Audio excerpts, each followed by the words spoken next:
Anak-anak, tadi Ibu telah menjelaskan tentang alinea yang pertama ya, yang mana di dalam alinea yang pembukaan alinea yang pertama itu mengandung 3 hal itu.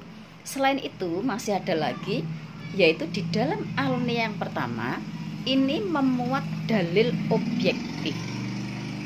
Dalil objektif. Dalil objektifnya apa? Yaitu terletak pada kata penjajahan.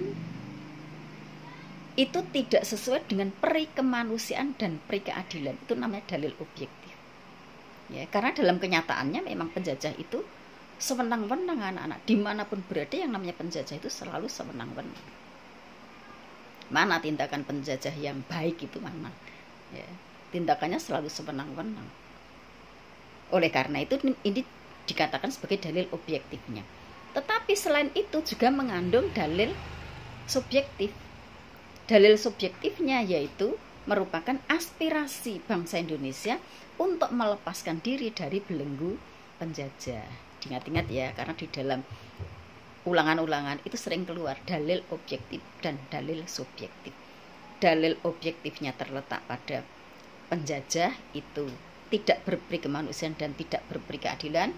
Dalil subjektifnya yaitu bahwa bahwa ini merupakan aspirasi bangsa Indonesia untuk melepaskan diri dari belenggu penjajahan. Oleh karena itu kemudian bangsa Indonesia berjuang. Perjuangannya ada di alinea yang kedua. Sekarang kita masuk ke alinea yang kedua. Anak-anak, bagaimana bunyi alinea yang kedua? Kalian tentu masih ingat semuanya? Karena ini harus hafal ya. Alinea yang kedua berbunyi, dan perjuangan pergerakan kemerdekaan Indonesia telah sampailah pada saat yang berbahagia dengan selamat sentosa mengantarkan rakyat Indonesia ke depan pintu gerbang kemerdekaan negara Indonesia yang merdeka, bersatu, berdaulat, adil, dan makmur. Apa makna di dalamnya? Makna yang terkandung di dalamnya, di dalam alinea yang pertama bangsa Indonesia menentang penjajah, di dalam alinea yang kedua bangsa Indonesia berjuang mengusir penjajah.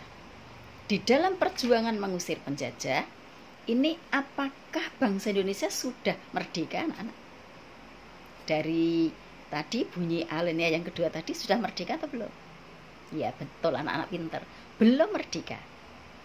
Biasanya sebelum merdeka.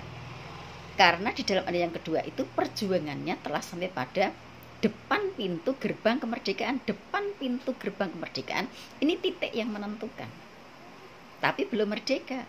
Antara merdeka dan tidak. Seperti misalnya kalian mau masuk ke suatu ruangan, ke suatu rumah atau ke kelas kalian, baru sampai di depan pintu. Nah, pintu itu kalau belum kita membukanya, belum kita masuk ke kelas atau belum kita masuk ke rumah, kan berarti kan belum sampai kan itu. Sama. Di sini baru sampai di depan pintu gerbang kemerdekaan. Ya belum merdeka. Sehingga dikatakan di sini sebagai titik yang menentukan. Kalau nanti bisa merdeka, maka akan diciptakan suatu masyarakat yang bersatu, berdaulat, adil, dan makmur. Nah, ini yang terdapat di dalam alinea yang kedua. Jadi bangsa Indonesia berjuang mengusir penjajah dan perjuangannya sampai pada depan pintu gerbang kemerdekaan. Selanjutnya sekarang dilanjut dengan alinea yang ketiga.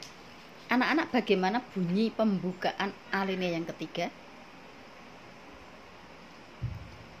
Harus hafal ini. Atas berkat rahmat Allah yang Maha Kuasa dan dengan didorongkan oleh keinginan luhur supaya berkehidupan kebangsaan yang bebas, maka rakyat Indonesia menyatakan dengan ini kemerdekaannya.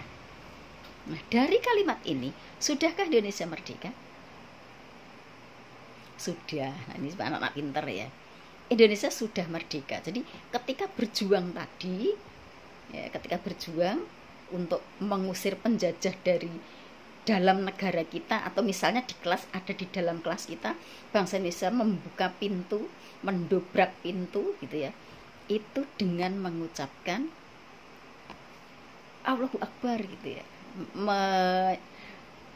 menunjukkan keyakinannya kepada Tuhan Yang Maha Esa. Sehingga di dalam alinea yang ketiga ini mengandung makna bangsa Indonesia sudah merdeka. Ada pernyataan kemerdekaan di sini. Ya, jadi nanti kalau misalnya ada pertanyaan tentang pernyataan kemerdekaan yang hubungannya bisa dengan proklamasi, itu ada di alinea yang ketiga selain alinea yang keempat. Paham ya? Ada dalam alinea yang ketiga, itu bangsa Indonesia berjuang dan sudah mencapai kemerdekaan. Dan keyakinannya bangsa Indonesia bahwa kemerdekaan ini tidak semata-mata dari hasil perjuangan seluruh rakyat, tetapi karena rahmat dari Allah yang Maha Kuasa. Jadi di sini bangsa Indonesia menunjukkan bahwa bangsa Indonesia adalah bangsa yang percaya akan adanya Tuhan yang Maha Esa, akan Allah yang Maha Kuasa, sehingga Allah memberikan kemerdekaan pada Indonesia karena bangsa Indonesia telah berjuang sampai ratusan tahun, 350 tahun. Paham ya? Saya rasa cukup dulu, nanti Ibu lanjut videonya.